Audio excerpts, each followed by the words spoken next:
C'est le typhon le plus puissant à avoir balayé Macao en 53 ans.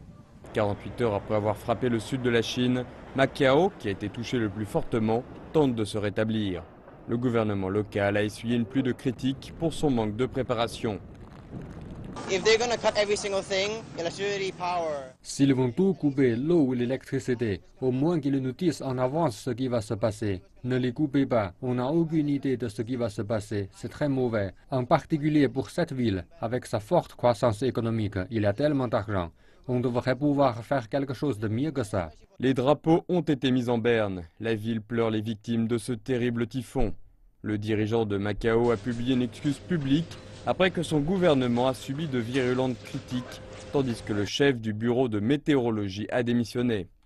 Face à cette catastrophe, nous admettons que nous n'avons pas fait assez. On doit s'améliorer.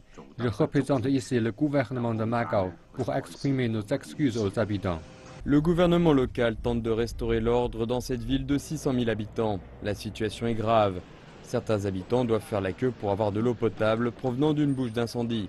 Une montagne de gravats et de débris, dont des arbres déracinés, doivent encore être dégagés des rues.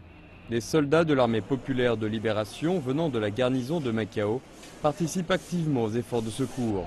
Tout le monde espère maintenant que la vie revienne à la normale le plus vite possible.